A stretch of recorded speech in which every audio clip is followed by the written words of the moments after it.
That was a complete and utter disaster of a performance for the Florida Gators. We're going to talk about that uh, piece of crap here on Locked On Gators.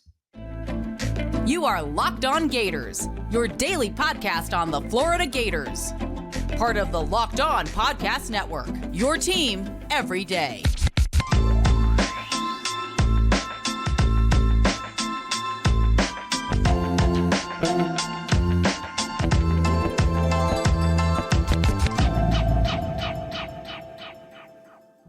Hello, and welcome back to another episode of Locked On Gators, part of the Locked On Podcast Network, your team every day. Thanks for making Locked On Gators your first listen of the day. We are available daily and free wherever you listen to podcasts. I'm not even going to pretend that I'm looking forward to this. Florida loses to Arkansas in overtime, 39-36. And I honestly, I don't even know where to start with my frustration. I don't know. Genuinely, I just got nothing for you. That's I have as many answers for you as Austin Armstrong had for KJ Jefferson. That is where we're at. I just the frustrating part, or one of the frustrating parts about what KJ Jefferson did offensively for Arkansas against the Florida Gators was that half of the time it was just QB draw, QB power. I think I saw QB counter a couple times. And every single time, Florida just no answer whatsoever. Like defensively, coordinator Austin Armstrong, I don't think that he played an aggressive enough game. I mean, this is an Arkansas team that their last game they scored 3 points against Mississippi State. I understand that they fired Dan Enos as their offensive coordinator, but 39 points and almost 500 yards? Nothing short of unacceptable. I think that player wise, I think there were on both sides of the ball a few players who stood out. And I think there were the rest of the team really just not making enough plays. And as you, if you're watching this, you can see that I am not home. I am in an Airbnb. I was at the game, so I will have better analysis when I get a chance to rewatch. But I don't know how I could watch that game and see the performance from some players and from the coaching staff. And I can't sit here right now and tell you honestly that I think this team makes a bowl game. 5-4. I get 5-2 at the bye was the expectation, and you hit that. And then this was supposed to be the next most winnable game. This was supposed to be the one that you walked away with. Because if you can't beat Arkansas on your own home turf, I can't in good faith tell you that this team can beat LSU in Baton Rouge or Missouri at Missouri or hosting Florida State, which we know the crowd's gonna show up for that one, but I don't know. I was at the game today. I felt like the crowd had some moments where they weren't totally into it, but a lot of times I think they were. Offensively, I don't know what to tell you. Genuinely, just run the ball with Trevor Etienne, throw it to him. Graham Mertz, I don't think he played a horrible game. He had almost 300 passing yards. Completion percentage was lower than usual, but I also feel like he had quite a few times where he tried to fit the ball in the bucket. But he also made some throws that, I mean, you could argue could have been picked. You could argue should have been picked. There was one on the drive, uh, not to kick the field goal, but the touchdown drive in the fourth quarter. You could argue could have been picked. It wasn't, but you could argue it could have. There was the drive that in overtime, the first play, he targeted Khalil Jackson and threw it just a bit out of reach. It was a catchable ball. Like Khalil Jackson probably should have caught it. However, I don't think that Graham needed to place it as far out as he did. So for me, this is just I understand that this Florida Gators team, they're young, sure, but I mean, at a certain point, you just gotta look at it and just say, man, maybe they're just straight bad at quite a few things.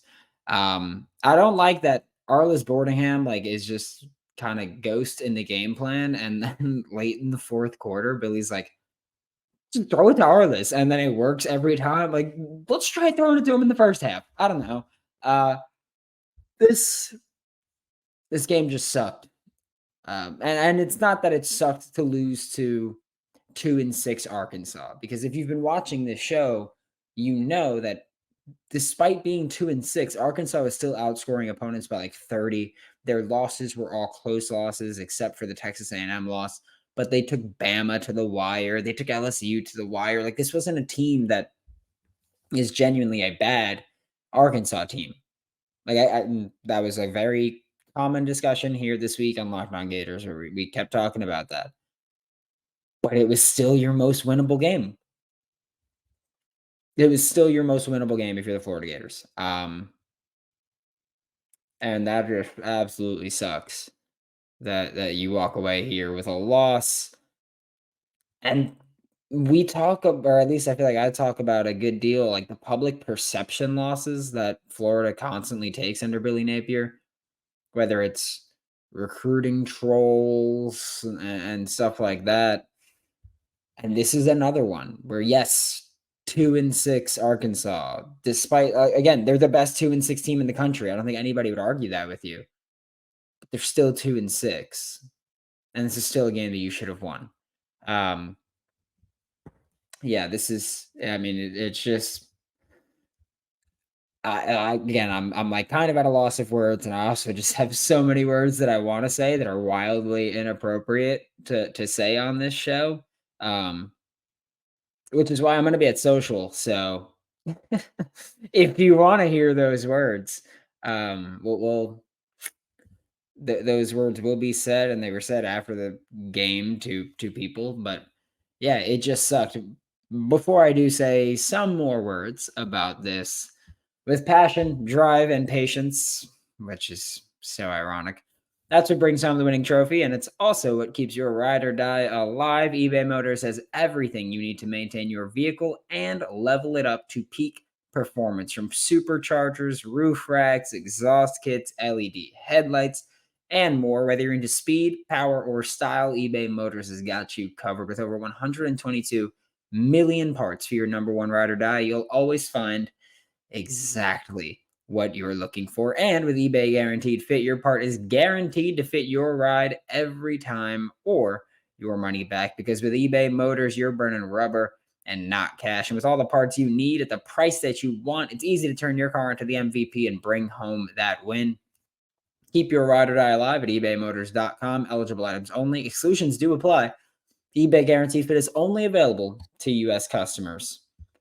Everyone should feel empowered to care for themselves and their loved ones during the unexpected, and that's why Jace Medical offers the Jace Case. The Jace Case provides 5 life-saving antibiotics for emergency use and gives you peace of mind so that you're not just hoping that you have access to medication in case of an emergency. Jace Medical makes sure that you have the medication in hand. And Jace Medical is simple. Like, they handle everything from the online evaluation to licensed pharmacy medication delivery and ongoing consultation and care.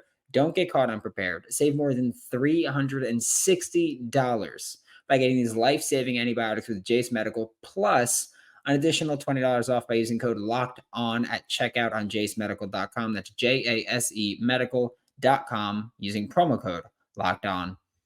Thanks again for making Locked On Gators your first listen of the day, or your first listen after the game, or your first listen at any point. Yeah, this is once again just I think that this was the game where you kind of put the nail in the coffin on the season. And sure, like you can win one of the final games before you can win one of the final games before the end of the season and get bowl eligible. But I would be lying to your face if I told you that I expected that. Because again, like if you can't beat Arkansas at home, I can't sit here right now today and honestly tell you that Florida should beat LSU, Missouri, both on the road, or Florida State at home. Like, just I just can't tell you that. Especially looking at just the offense, like I don't. Billy Napier did this thing where, specifically in the Arkansas game, where he was just like, "Hey, my offensive play calling is gonna suck until we're behind." And there were some plays that I loved schematically, whether or not they worked. I just loved them. I liked the first play of overtime. I liked how it worked, and if Graham just made the correct throw, great, could have worked. The drive that ended in the missed field goal, which we'll talk about that in a little more detail in a second. But the drive that ended in the missed field goal, there was a play, if I'm not mistaken, it was that drive, where Eugene Wilson motioned into the backfield and then ran an angle route. And that was sick. That was a great play. That was a great play design. But now I do have to talk about that last drive again. The last drive that ended in the missed field goal. So Florida's last drive of regulation, it was that first play was past Eugene Wilson for 15 yards. Was the little, I think that was the, what? Yeah, I think that was the jet sweep. Actually, maybe it was the touchdown drive that had the Eugene Wilson out of the backfield. Whatever it was, there was a play where Eugene Wilson went out of the backfield and he threw it there, and it was great. You had Arliss had all three of his catches on that last drive. However, Florida with their timeouts, the illegal substitution, um, stuff like that. Like there were multiple times where Graham Mertz was visibly frustrated with some of the coaching things going on. Florida had the drive where they had to call timeout twice to avoid delay of games. Graham Mertz lost his mind, it looked like. The second timeout to stop the delay of game, he was walking towards the sideline and like visibly looked like he was like, "Come on, like speed it up." I don't know if he was saying to get the call in quicker or if he wanted the team to like get to the line quicker or whatever it was. But your quarterback shouldn't be worrying about your team wasting timeouts at that point. But then you look at that last drive where it was a tie game, you had 44 seconds, and you look at it and you go, "Man, imagine you could have done more with those timeouts. You could have called all the same plays, except of course the spikes you wouldn't have needed. But you could have called all the same plays, and then when you had those 15 seconds left, that after Arliss's big gain, could have ran the ball, set it up on the side of the field that Trace Mack wanted it. You could have set it up closer for Trace Mack and then called timeout and ran it again and called timeout. You could have done different things. But this is now the second week in a row where I think, regardless of looking at the talent of this team, because that was a huge thing when I was complaining last week about losing to Georgia, that all the comments were, "But the talent, but the talent, but the talent." Your talent just lost to Arkansas. Are we ready to talk about some of it being coaching decisions? Again, I'm not out on Billy Napier. I'm not saying he can't put it together, but there are quite a few things that just keep getting screwed up, and it shouldn't be that. Like, I don't think that this team is playing to their potential, and I think that's because of coaching. I said this last week after the Georgia game. Florida, yes, Georgia has more talent than you on the roster, but their coaches are also just better than yours. You want to say that again about Arkansas? They were out coached. There's no way that you can look at this game and tell me that Florida wasn't out coached in this one.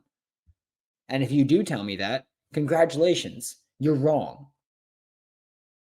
Like, there's just no other way around it.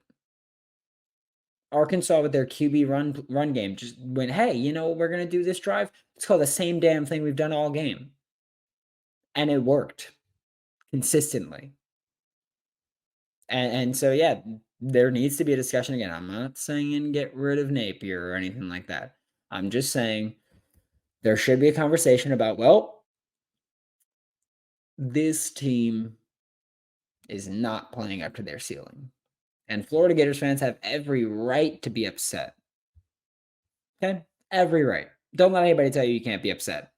We will be back on Monday to talk more Florida Gators. Thanks for making Locked On Gators your first listen of the day every day. We are available daily and free wherever you listen to the podcast. For Locked On Gators, I'm Brandon Olsen.